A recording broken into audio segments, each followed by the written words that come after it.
You are listening to the Better 2 podcast with DM Needham.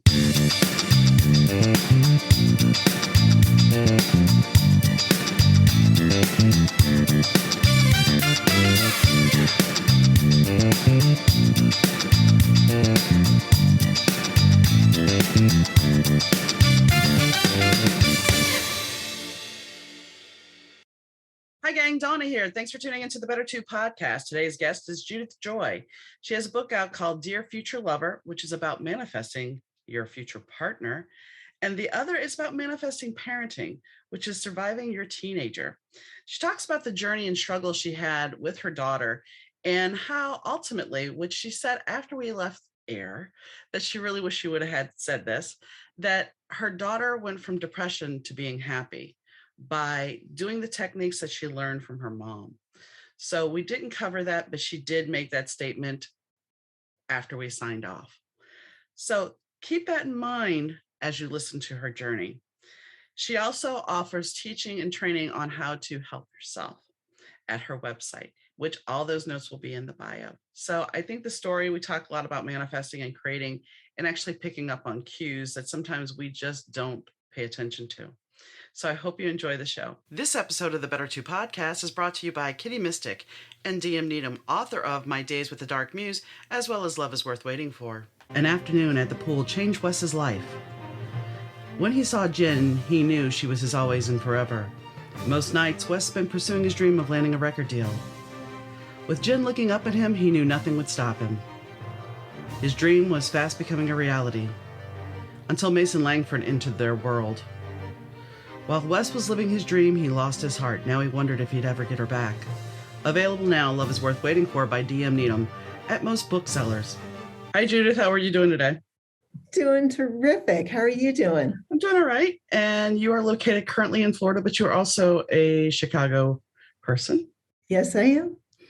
So I take it you're spending the winter outside the snow. Not that we've had any yet, but normally by this time, you could have a foot and sometimes none. So I realized that when I married a man from Florida that I would be spending winters down here.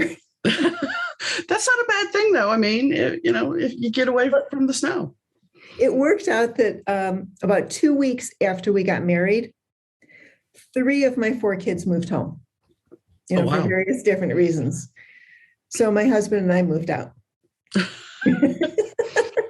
We went to Florida for the winter and said, figure it out. And did they? Yeah. And was the house still intact when you came back? Yeah.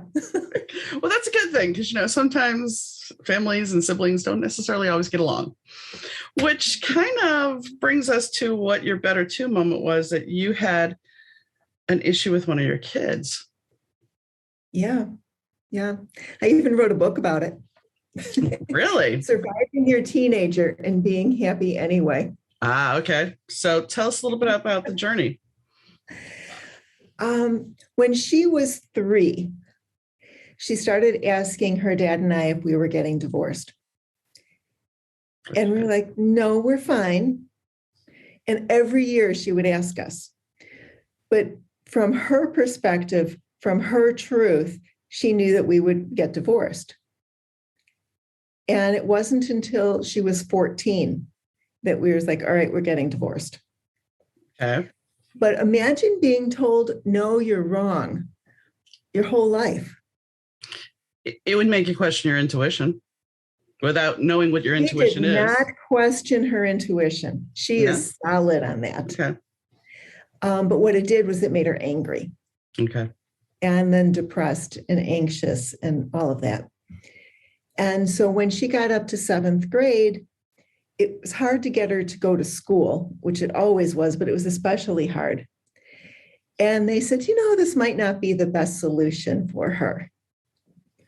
Really? And I went, okay, now what? Yeah. I did not want to do a therapeutic boarding school. A therapeutic school. It just wasn't the right thing. So I'm like, we're going to try homeschooling. I've always thought about this. Yeah, okay, tried that, didn't work. All right, I'm going to hire a teacher.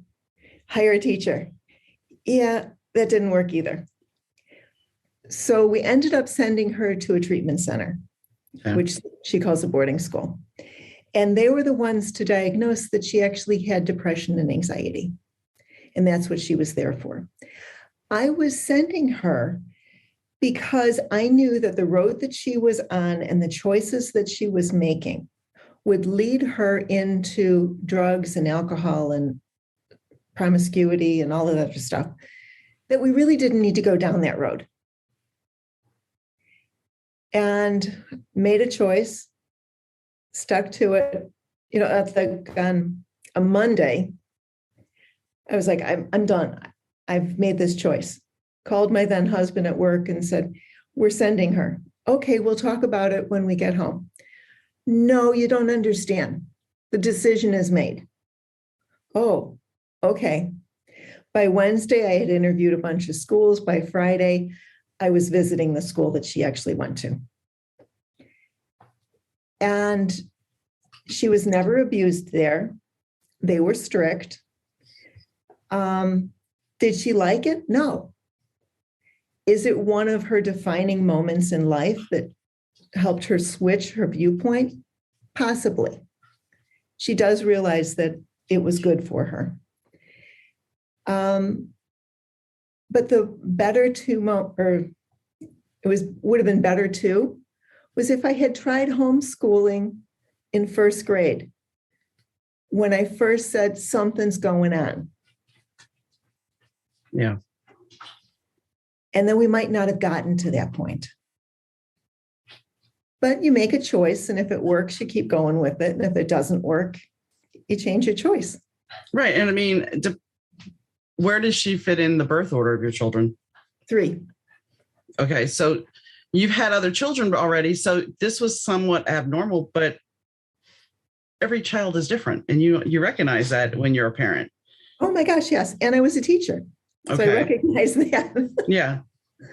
So, I mean, for you, when you say homeschooling, it's like, well, you had the teaching background. It's not like somebody that's, we'll say, into finance going, okay, I'm going to be a teacher now.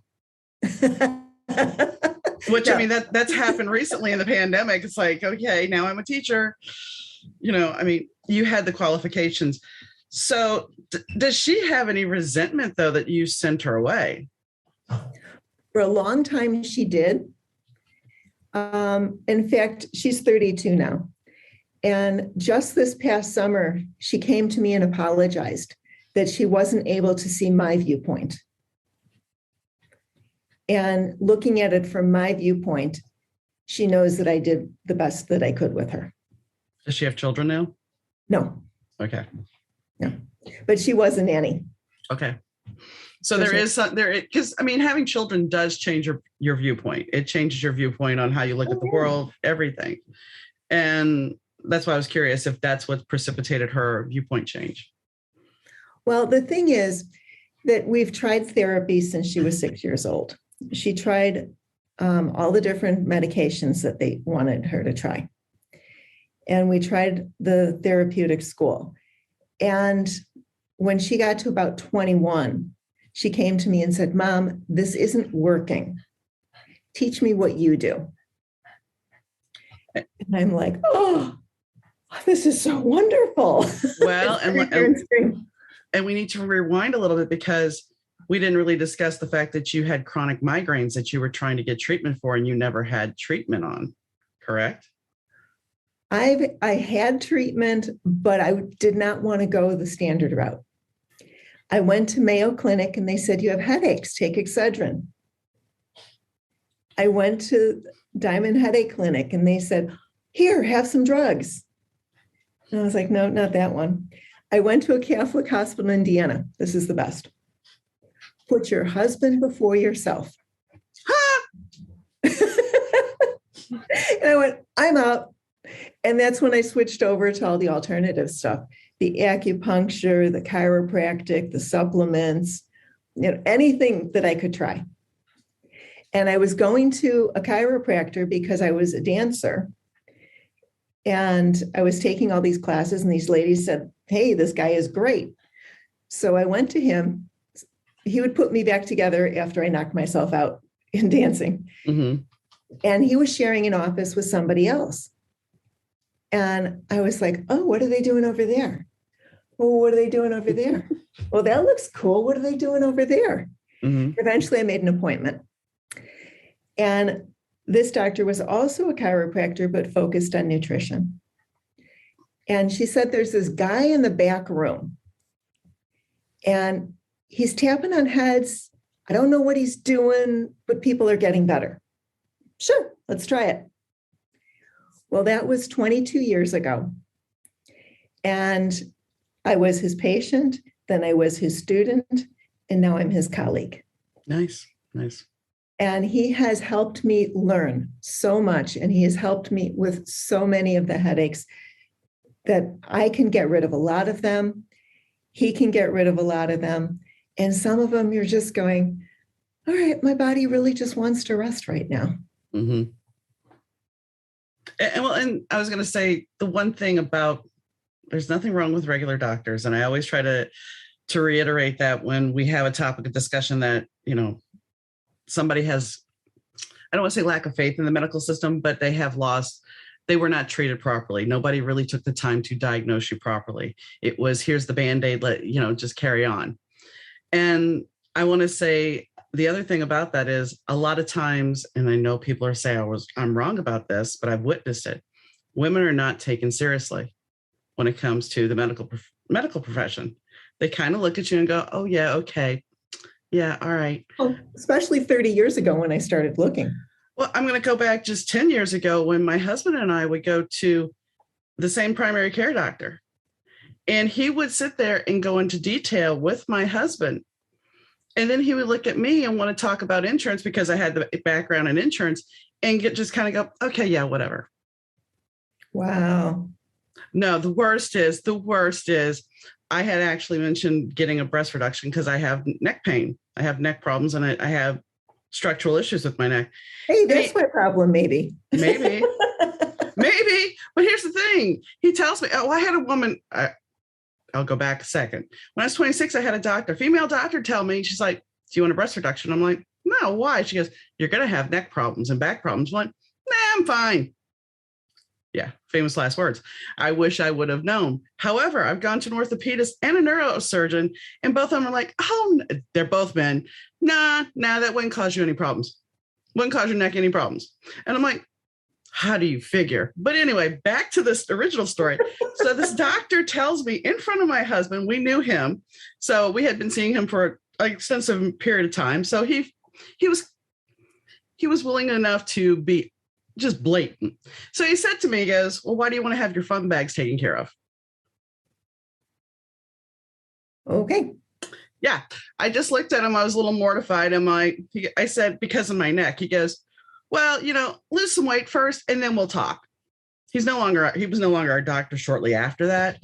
And I now go to women doctors. I trust women doctors a little bit more because they're a little bit more relatable. And I mean, when I have a female chiropractor, my female chiropractor is a lot easier on me than a male chiropractor, because if a male chiropractor adjusts me or anybody really adjusts me, I can't walk afterwards. Well, what I have heard about chiropractors is that the women are smaller, so they have to get the vectors exactly right so that the bones slip into place, where a male chiropractor is larger and can force it. Yeah. And that's, I've married to a chiropractor now. That was one of my goals. Nice. My next husband is going to be a chiropractor. And I have to say that that's a little bit true. Even though for a man, he's gentle, he's not as gentle as my friend who's a female chiropractor. My chiropractor usually uses the activator now because my back is so jacked up. I mean, I had somebody tell me you have the back of a 70-year-old when I was like 48. I'm like, great. So what happens when I'm 70? But when I was going to a male chiropractor, literally, it's like he would adjust me. I'd get off the table and it'd be like, I'm hunched over walking like I'm 80. So it's like, can't do this anymore. And yeah. And going back to the medical thing, I don't think that I've talked about this before. As I said, I have structural back problems. I got told, because of other symptoms, you have fibro. All right. I think I had that one too. Yeah. So we got in a car accident. I went to an acupuncturist She's like, well, in order to do this properly, I need you to have blood work done.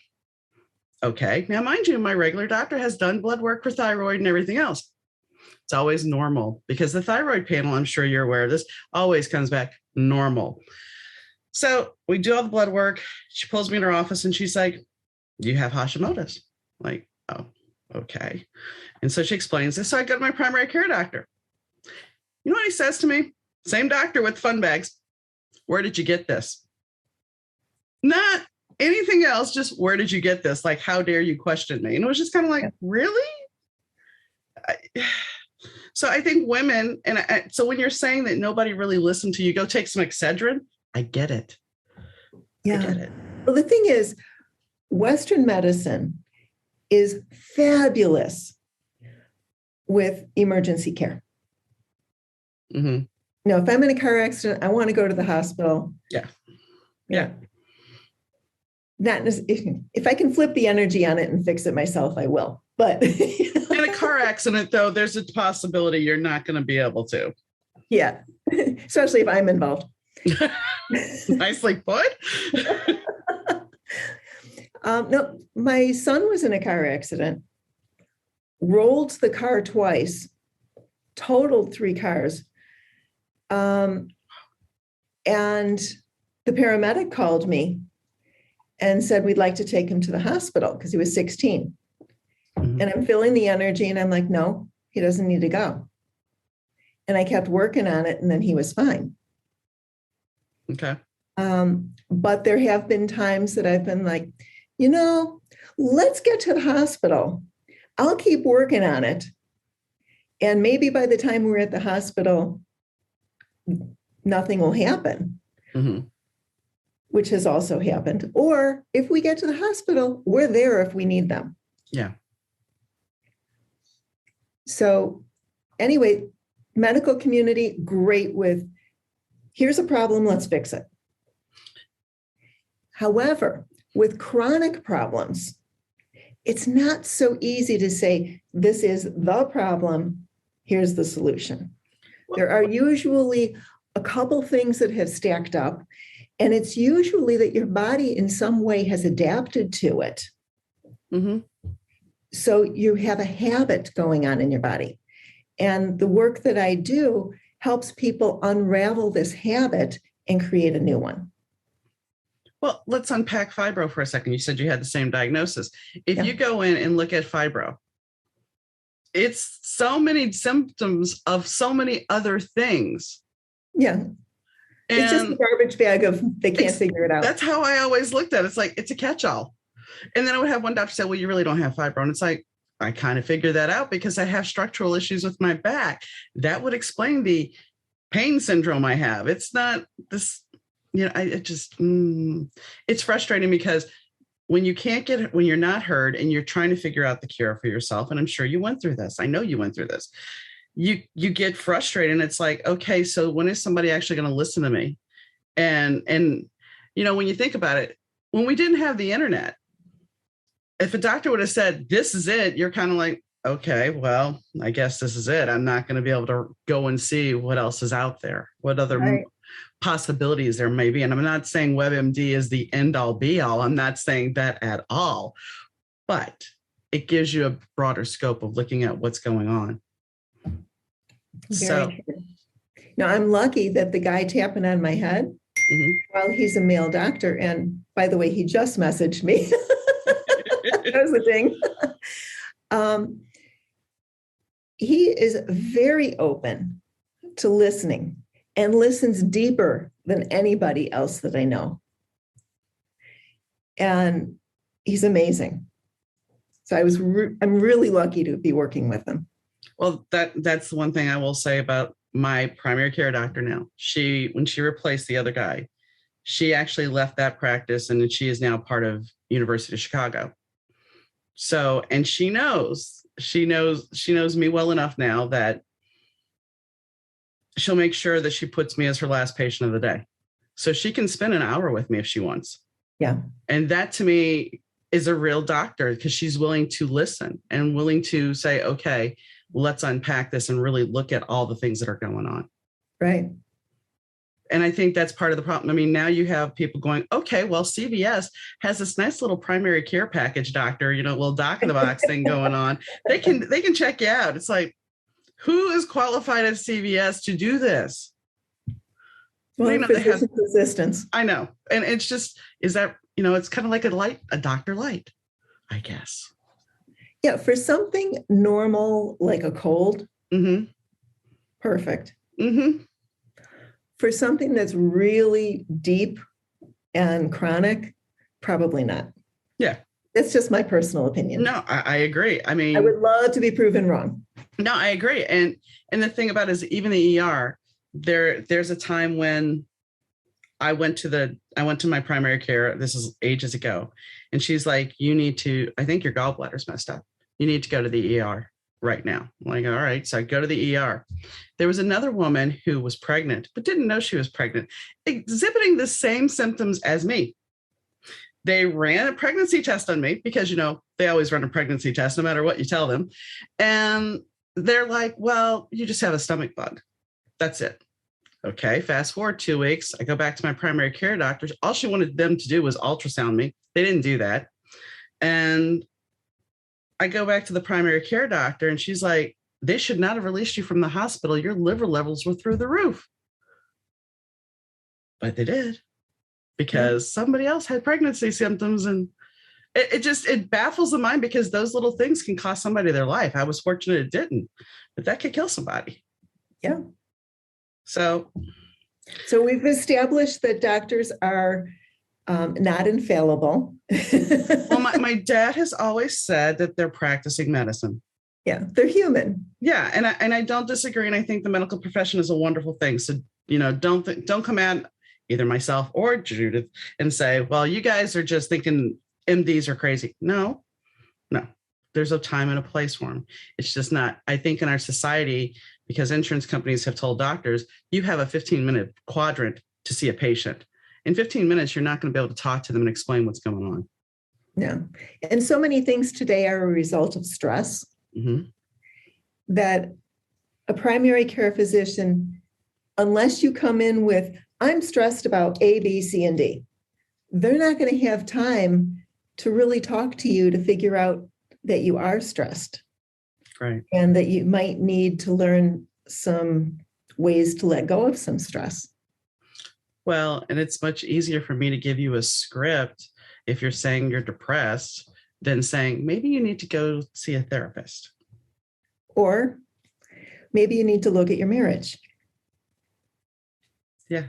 Or maybe you need to have a purpose in life. Because the people who have a purpose in life, they're like chugging along and doing great. My dad is 92, still has a purpose in life, still works 3 or 4 hours a day, minimum. And he's doing great. My father-in-law, when he retired, he stayed active with his wife. But most of his friends, they died within 6 months after retiring. They lost their purpose. Yeah. And I mean, I went through that when I left my insurance job, because in my mind, I was a claims supervisor. That was who I was. And it took me, I was in my 40s, and it took me a little while to go, okay, who am I now? What am I doing now with my life? Who am I? Yeah. And I think we tend to, as humans, and we're taught that you need to take what is outside of you, whether it's be your good grades in school, your position in school, what are you, what clubs do you belong to? All those things matter. All those little titles matter. But do they really? Do they? What really matters is how you feel on the inside. And what most people don't realize is that you can choose how you feel. True. You don't have to just take it, whatever comes at you. You can go, well, today's going to be a fabulous day. And then you start looking for all those little things that make it fabulous. Like went to a restaurant for lunch. Woohoo, I can go to a restaurant. Yeah. And then it was fabulous. Nobody was there, like one other table. And you get all these little bits and you're like, whoa, I can eat that and I can eat that. Whoa, that's great. Waitress, nice, great. if you start celebrating everything, and even if the things that don't work so well, find something to celebrate about it, then it's so much easier. And then when you set the intention that you're going to feel this way, the universe says, oh, that's what you want. Here, let me give you these experiences. Yeah. And I mean, with COVID, you would never thought, let's go back to 2019. You would have never thought that going to a restaurant would be such a reward. I mean, it was just kind of like, oh yeah, we're going out to dinner, da, da, da, da. I actually have not been out to a restaurant. I mean, I've taken takeout, but I haven't been to a restaurant to sit down since, I would say, early 2020. Wow. So, yeah. But I mean, there's been a lot of different circumstances in my life that I haven't done that. And it's just like, at the time when I had the last opportunity to go, it's like, COVID was still going on. I'm just like, I'm going to pass. And not that COVID's not going on. It is going on. But it was just one of those things where it's like, I'm not putting myself at risk, because why am I wearing a mask all the time? And then I'm going to go to a restaurant and take the mask off. So to me, it was just at the time, it's like, I'll pass. Let's do takeout. So that's what we did. But, that I appreciate, because I still have the ability to do that. Yeah. But yeah. Well, you have the ability to make the choice now. Exactly. So I had a guest on it. You said you were working with energy. I had a guest, Lynn Purdon from Australia, who actually sees energy. She's always seen it. So when you were working with it, do you actually see it, or are you just feeling it? I get this knowingness. And when I was first dating my husband, I was like, here, feel this. And I'm doing the energy and, whatever. I said, can you feel it? He goes, yeah, and I can see it too. Nice. Darn, I want to be able to see it. I can see it if somebody is working on me, especially doing cranial sacral or massaging my head or around that area. I can see the to me, it's always usually, if it's really a healer, it'll be a blue, indigo, purple color that looks like a lava light. It's a lot like the lava light. Oh, that's cool. And then I see cartoons. Okay. Whatever works. I mean, if that's how you see it. But the thing is that people say when you see it, you think you're like physically seeing it. Mm-hmm. I'm just seeing it in my mind's eye. Okay. Well, that's kind of how I feel. It's like, I don't think I'm actually physically seeing it, because they are working right around the third chakra. So in the crown chakra. So I would say definitely that's why it's there, is because they are in that area working. And that's the most powerful area to be around. So I have seen some green, but it's very weird. And not everybody that works on me has it. So it's like, I can tell actually who's more of a healer than not. And it's kind of weird like that, because it's like, I don't want to say to the person working on me going, well, you just don't have the gift. But other people. What about if it's not that? What if it's something else? It could be. Now, what if it's something like, I have more of a connection with this healer? It could be. Because they may be great with somebody else. It could be. Yeah. I won't disagree. It's one of those things where it's like, or it could be that they just don't have, they could be going through some stuff and their energy level isn't that high. True. I mean, there's a lot of different, we could sit here and analyze this all day, because there's all sorts of information. I mean, when it comes to dealing with metaphysical stuff, there's all sorts of information that there's many reasons there, maybe there's a connection with the other person and me, there's many different avenues to look at. Oh yeah. Yeah. And you can analyze all you want, but in the end, does it work? Exactly. If they're helping you, that's what you're going there for. So that's what matters. So you were holding up 2 books earlier. Yes. Before we came on. So what's the second book about? First one, Surviving Your Teenager. Mm-hmm. The second one is Dear Future Lover. Okay. Bring Your Book Boyfriend to Life. Okay.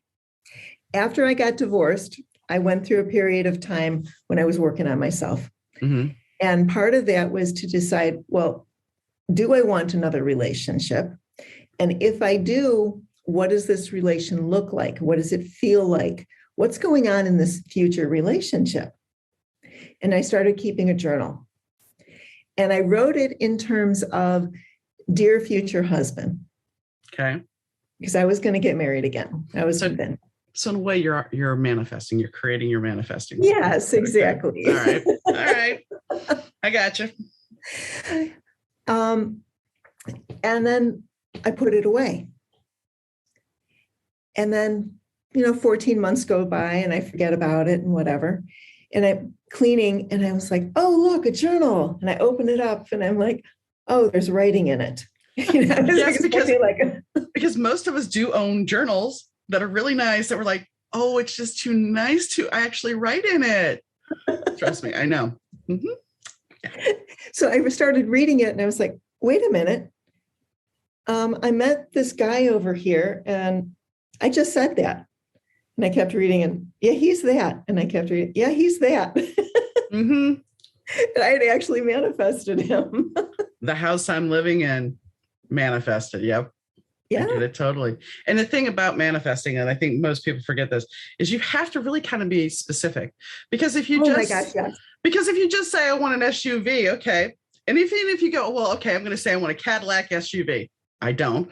But if I said that, okay, well, great. Guess what? You got a 2008 Cadillac SUV.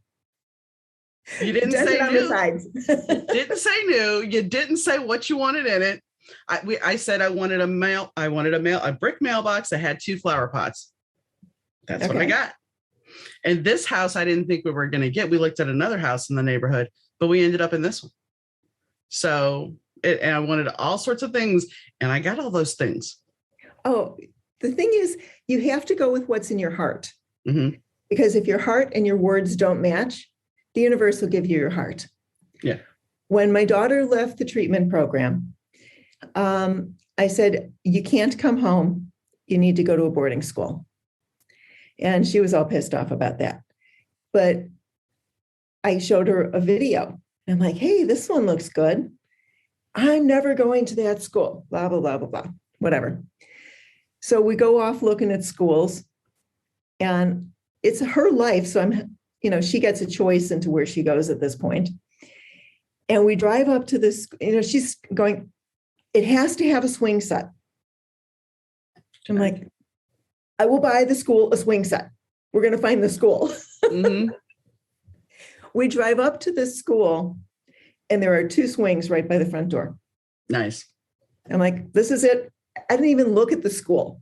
This is it. It has a swing. You're going here. It turns out to be a good school for her. A year and a half later, she's laying in the front hall talking to her friends, sits up and goes, oh, this is the school that I swore I'd never go to. So her desire for a swing set or for swinging was more than her desire to not go to that school. Yeah. Well, I mean, I can sit here and think back to before I met my husband, people used to joke around my friends that I was manifesting girl. They're like, as soon as you open your mouth, something happens. And it's usually it usually works out exactly how you say it's going to work out. Yeah. But yeah, during being married for 16 years, it kind of goes, I don't say goes away, but it moves around and you have to get back to your core after that. What do you mean by that? My husband passed. So it's like, after he passed, it's like I had to go back to who I was as an individual instead of a couple. Yes. And rediscover who I am. I mean, whether it be divorce or, my divorce, that was life changing because I went from being a mom of 2 kids and married to being single. But how do I say this? The kids were more important in that relationship than the spouse. Yeah. In this one, the spouse was my life partner. And, having that taken away from you is kind of like, okay. Well, and not to mention when you're, I don't know what ages, but when you're 40 and you're out in the dating world and you're meeting people and how you are as an individual, and then you get in a relationship and then you get to 60 and you're going, wait a minute, am I back to 40 or am I a different person? Yeah. So if every cell in your body reproduces every 7 years, some more than that, then why do we hold on to our old beliefs that didn't work for us to begin with? Yet we keep recreating them because we won't let them go. Imagine what our bodies would be like if we didn't let go of the cells that no longer worked for us. I think we keep them because they feel comfortable. Well, it's because we know them. Well, exactly. It's like when someone that comes into your life that you recognize as somebody else, but you don't recognize it right away. The friend, you find somebody, you're like, wow, it feels like I've known you forever. And sometimes it's that soul connection. But in most cases, it's like after a few weeks or months of the friendship, you're like, oh, you remind me of such and such. That didn't go well. But, I mean, there's that thing you unpack. Maybe it went wrong. But you start realizing, I mean, I had a bad propensity for a while to pull people into my life that were like my mother. And that was not a good relationship, but I did it. I kept repeating that cycle. And it's like, when does this end? You have to, as you were saying, cut that out and start allowing new stuff to come in. Yeah. And that's about the part about looking within and who are you and who would you like to be? What would you like to feel? What are you ready to let go of? What works for you? What doesn't work for you? And you take time to explore yourself, then you can actually make a different choice. If you don't take the time to explore yourself, you just keep making the same choice over and over. Right. But they're just called by different names. Yeah. Well, I mean, as a reader, because I read cards, I've had clients come to me and say, is he coming back? If it didn't work the first time, why do you want him back? I mean, even the fun thing about before my husband and I started dating, about 6 months before, a year before, I read for him. And I told him some blonde was going to come in and rock his world and turn it completely upside down. And he asked me, he's like, well, is that my ex-fiance from, my very first fiance? I'm like, I don't know who it is. Because I'm not going to put myself in the reading. And I wasn't looking at him like, oh, you're so wonderful. Not on my radar at all.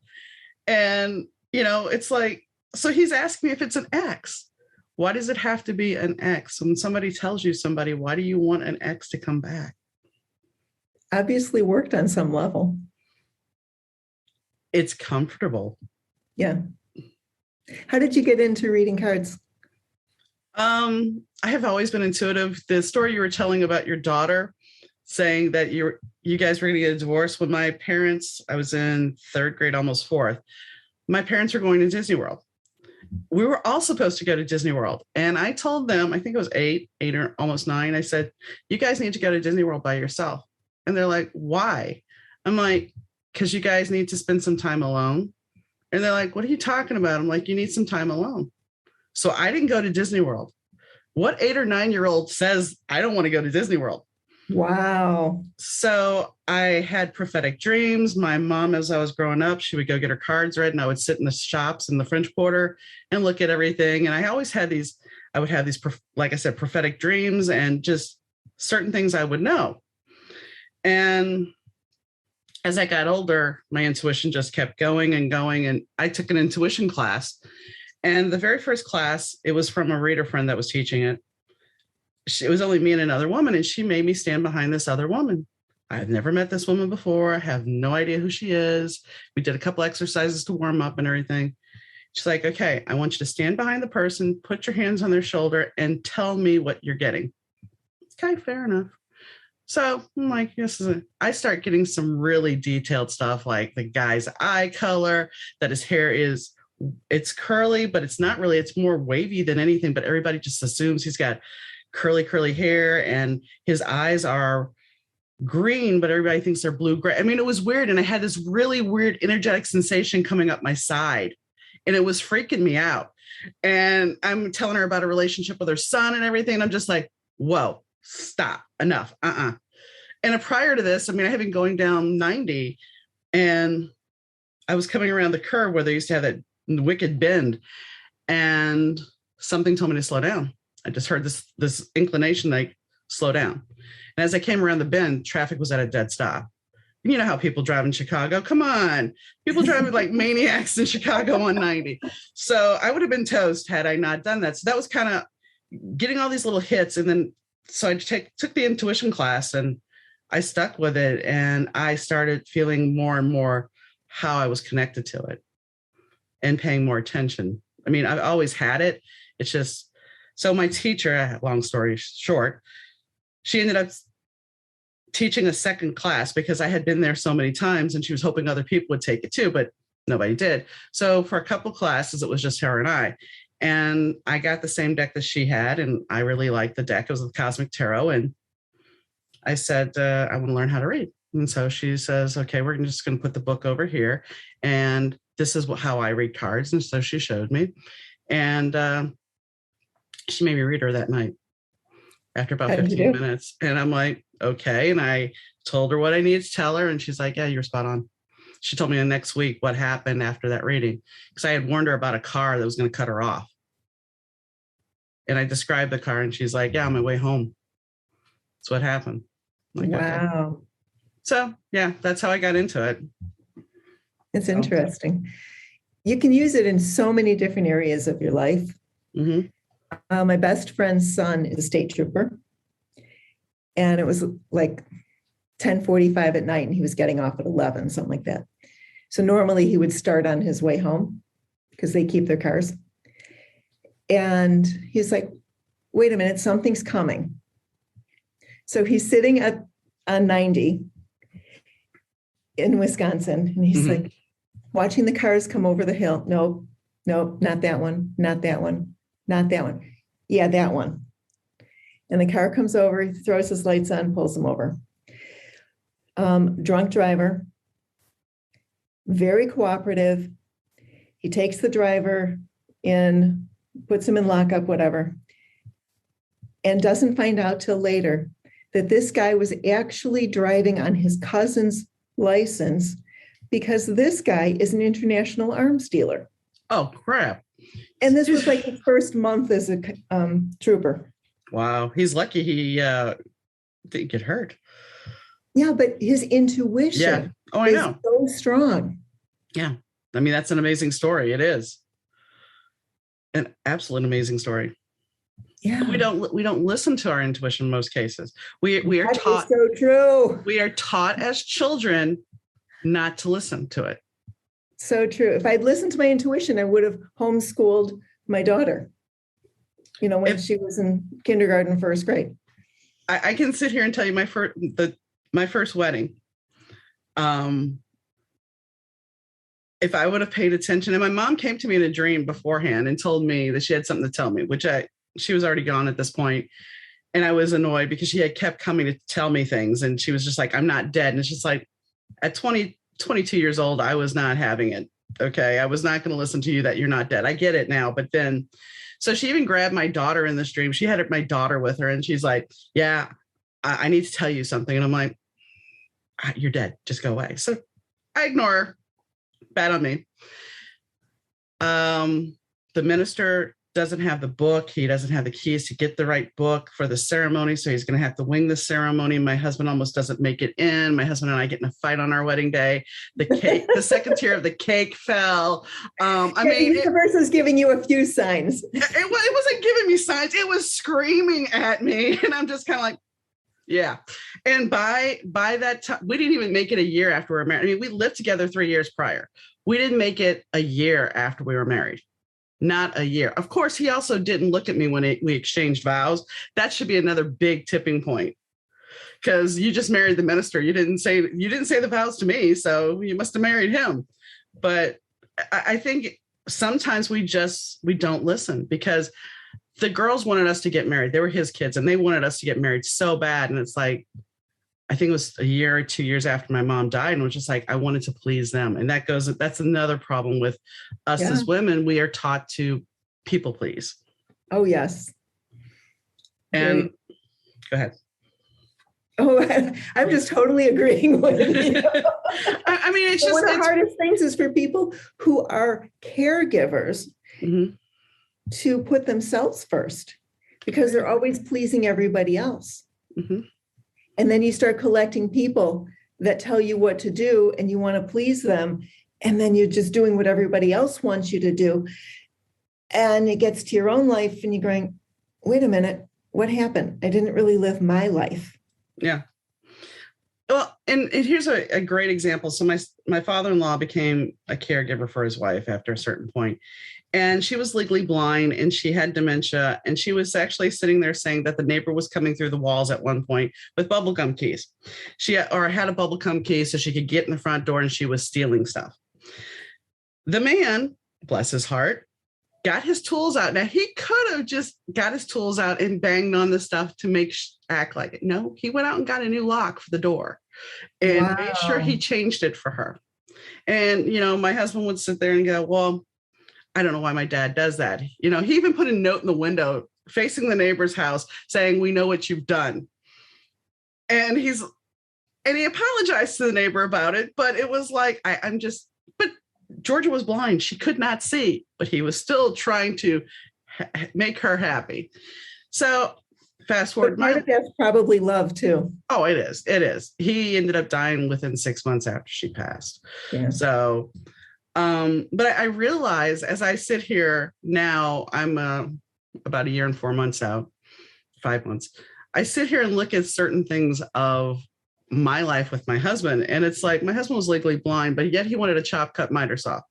No, I know most likely you're not, I don't know if you're familiar or not, but he's legally blind. And it has a red light. Doesn't matter what kind of saw. It's a saw. It's got a red light laser on it. Well, because of his diabetes, he had a lot of laser surgery. So he was colorblind at certain points. So he couldn't see red lasers. But he wanted this. No injuries were happened, but it's sitting in my garage brand new. This is what I'm getting at. Well, yeah, I mean, I'm going to sell it. But the point is, at a certain point now, looking back, it's like, you did exactly what Rich did. You were placating John. You were acquiescing to his wishes because he had enough stuff to deal with. You were trying to give him hope. So you were acquiescing. And I think that's a big caveat when you become a caregiver, whether it be as a parent.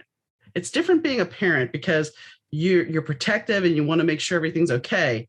When someone is in the end stages of life, you're dealing with the whole issue of you're trying to keep them from being depressed as their mortality starts to wane. And that's a very, it took me a long time to unpack that there was a lot of fear attached to that for me. Yeah.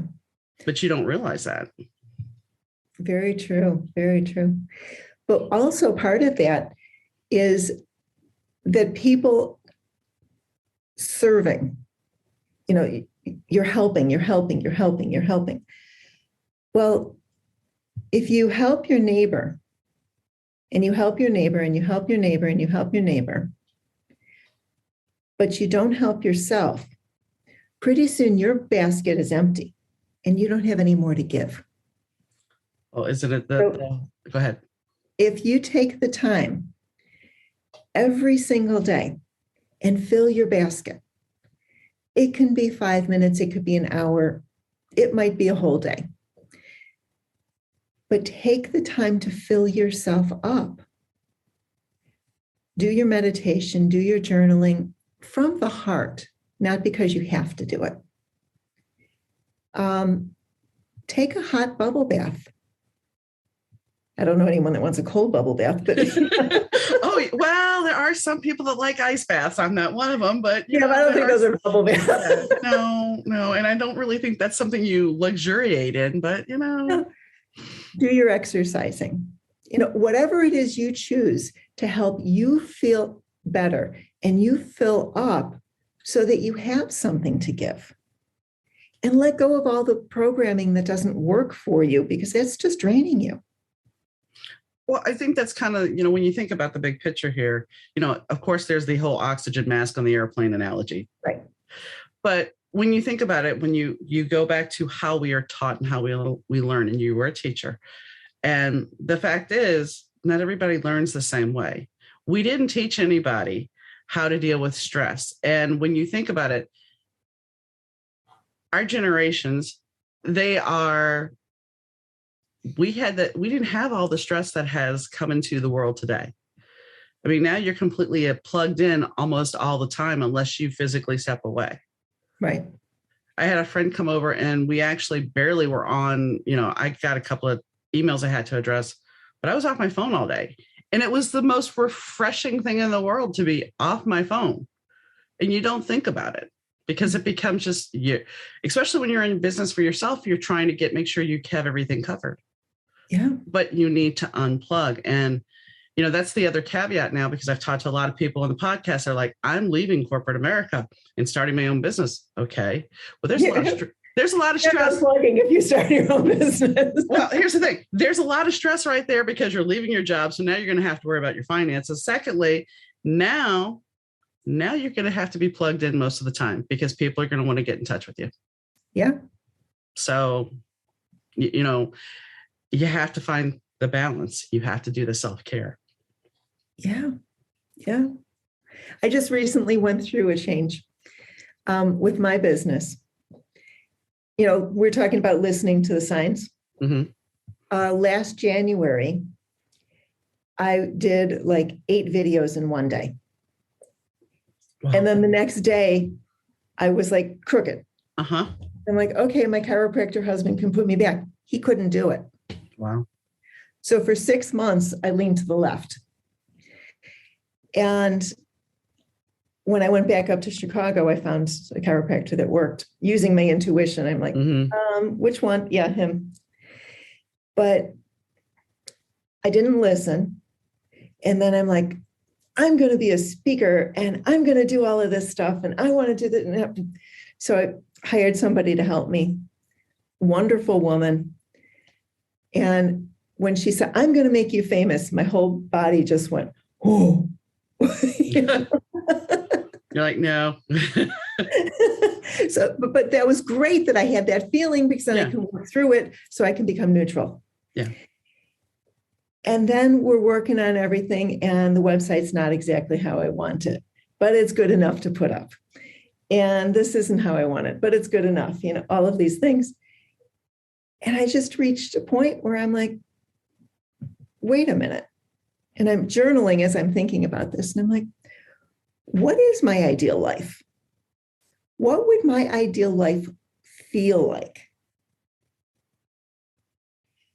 And then it just came to me. It feels like full body tingles that click into place as I glide and move with grace and ease from creation to creation with fun, laughter, and play. And I went, wow, that feels really good. And then I'm like, let's start looking at everything in my life. Oh, I need a tweak over here. I need to let this person go. Oh, I got to do this over here. The hard part for me was making the decision. Mm-hmm. And the rest of it was just details. And now I've picked up flow painting. Okay. Or pour painting. Mm-hmm. I am having a ball. Okay. I cannot paint a tree. It's this, just a figure. But with pour painting, you put a base color on, and then you take a cup or a squirt bottle or whatever, and you stack up the paints and then literally pour it on in whatever pattern you want. Use your breath, use a hair dryer, use a balloon, all these things to move the paint around. And all of a sudden it's gorgeous. Well, and this is what people will say, oh, I'm not creative, but here's a way of being creative without being the artist, as you would say, right. the technically trained artist. And I didn't think that I liked doing painting. And the only reason I tried it was because I had a coaching client come in and he was super depressed. And I'm like, all right, we've got to get you high vibe. We've got to get you feeling better. Mm-hmm. And so we went into the basement and we painted. That's kind of how I found out I was a medium, but yeah. I had a client sit down across from me and I'm like, your dad wants to talk to you. You can do this. No, I can't. Yeah, you can. No, I can't. Fine, give me, and I went into it. So it's like sometimes somebody's presented to us, so we learn something about ourselves. Yes. And I get with the 8 videos. I worked a fair once and I did 16 back-to-back readings. And by the end of the day, I was exhausted and it took me 2 days to recover. Yeah. So it's people don't realize the energy that goes into either making a video, if you're doing something or anything metaphysical, there's a lot of energy you're putting in there. Yeah. It was like we're doing this podcast. Mm-hmm. Well, I started an hour before getting ready for the podcast energetically. Okay. And then I started last night getting ready for the podcast using my thinking. And it's like way more than just, we're going to talk. Well, and see what comes out. And we'll see. And that's the thing about, even that aside, you being a guest, people think, oh, podcasting's easy. All you got to do is sit down and have a conversation. Not really. There's a lot bit more. There's a lot more to it than that. And I think that's why, the statistics actually say usually people do about 6 podcasts and then they're done because they realize it's too much work. And most cases, you're not going to make anything off of it. So you do it because you like doing it. That's why you do it. Otherwise, don't do it. Same thing with writing a book, because while we have the avenue to get published easier now, there's a lot of competition out there. There is. Both of my books deal with the principles of manifestation. Nice. And when I'm talking about them, I'm using real examples from real life. And I did not set out to write a book about principles, but that's how it came through. Mm-hmm. A little automatic writing? Yeah. No, it helped that I was a teacher and I taught writing. Mm-hmm. And then I was a newsletter editor. And that went very well together. So it wasn't hard for me to do. Mm-hmm. The hardest part was sitting down. And then I was like, wait a minute, I got to rethink this. Because if I'm saying the hardest part is to sit down, then what I'm telling the universe is, I want to be sitting, but I don't want to be sitting. So let's do something to my body so I have to sit, even if I don't want to sit. And I'm like, wait a minute, we don't need that. I had a storage unit in Indiana, and I was going to go down there by myself and get it cleaned out. This was years ago. Yeah. And the first time I was going to do it, we had torrential storms and a tornado and everything, so I couldn't do it. And I had two friends that were just like, we're going to go with you. I'm like, no, I got this. I can do it by myself. The next time I was going to do it, my back went out.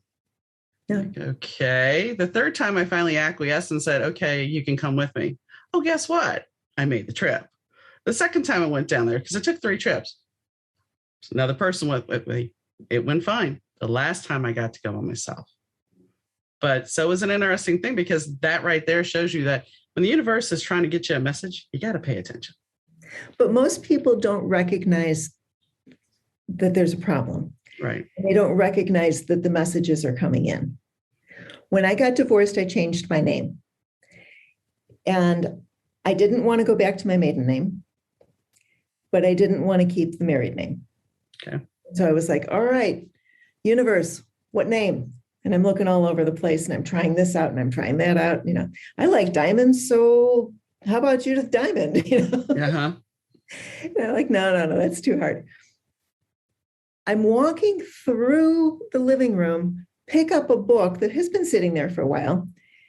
Going, oh, I have to put this on the shelf. I put it on the shelf, and the book next to it is Are You Happy? And I went, okay, pull that one out, start reading it. Do something else. The word joy pops up. And then I'm like, whoa, I'm hungry. I'm going to go eat. And while I'm waiting for my dinner or lunch to cook, I'm looking through a magazine and, oh my goodness, there's an article. It's about a woman who changed her name to Joy. And I'm like, ding, ding. I get it. Ding, ding. Ding, ding, ding. So yeah. I usually know that if 3 things happen pretty close together, it's got to mean something. I had to laugh the other day because I had ordered some soup from the local Chinese restaurant. And I am in the middle of trying to get my house organized and cleaned and everything, and cracked open the fortune cookie. And the fortune was something like, domestic conditions need to be taken care of. I'm like, if that's not a message from the universe that I'm on the right page, then I'm not sure. Yeah. Haunted fortune cookie. Yeah, I had another time I had gone to a buffet with one of my friends, and this was years ago. And it said, you're the next one to get promoted at your job. I'm like, yeah, right. So I went back, got another fortune cookie a little while later, same fortune. She never grabbed that fortune. I'm like, okay. And sure enough, I got promoted like 2 weeks later. So it was just kind of like, okay, sometimes, the universe speaks in fortune cookies, I guess. Yeah, it does. Sometimes not. But when it's that blatant, you kind of go, okay. So sometimes it's a matter of noticing what's going on. Oh, yeah. And so many people are focused on, I have to do this, that they don't notice all this other stuff. And it might work for you, but if the universe is trying to get your attention, it's going to give you a whisper. Then it's going to give you a nudge. And then it's going to give you a little push. You really don't want to go to the 2x4 over the head. I was going to say body slam. You don't want that. No. No. Well, I mean, this is a prime example of that. So my husband and I, we both worked down the street from each other. Okay. So we didn't know each other though. And I went to some readers, and they're like, oh, you're going to meet this guy, da, da, da, da. Nobody ever came. So when I was taking that intuition class, she's like, there's this woman you have to meet in the astrology class. I'm like, yeah, right, whatever. And she kept harping on it. She would not let it go. So I meet the woman in the astrology class. We become friends. And then she introduces me to this guy, who ends up being my husband eventually. But as him and I are talking, it's like, he's like, can you come pick me up from work? I have an eye doctor appointment. I'm like, sure, no problem. So I go pick him up. I used to work right down the block from here. Really? Yeah. And we started talking about the restaurants. Sure. Okay. Then I find out that my ex-landlord was his boss at Wendy's, and I worked at Chuck E. Cheese and Kmart in Shreveport, and he worked at them up here. And it was just kind of like, okay. Our school colors were the same. Even though different high schools, they were exact same colors. So it was just kind of like, even though I was looking for somebody else, he was right there. Well, that's sort of like when people look at a picture and say, oh, this is me when I was 5 years old. And their husband's in the background. Yeah, we had talked about that. It's like, I haven't looked through all my pictures from Disney or his, but we had talked about that I wonder if one of the times we were at Disney, if we both weren't there. I've wondered the same thing. Because I went to Disney World, and my husband is from Florida. And it's entirely possible. Yeah. And my husband is 14 years older than me. So he would have been bringing his kids, because I went when I was 16. Yeah. Well, age is kind of irrelevant. It's a weird thing, because people look at, I'm a writer too, so people will look at a book where the girl is 17, getting ready to be 18. She better be 18 before she consummates that relationship with the older guy. Okay. But I'm serious though. That is a big hot button issue. It does not happen. And there's no way that an 18-year-old would do certain things. And I'm like, I was talking to somebody about the fact that the character gets married at 18, and they're like, who would get married at 18? And I'm like, hello.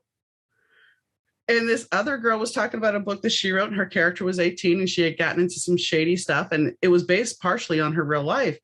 And this reviewer wrote, I don't believe an 18-year-old would do this.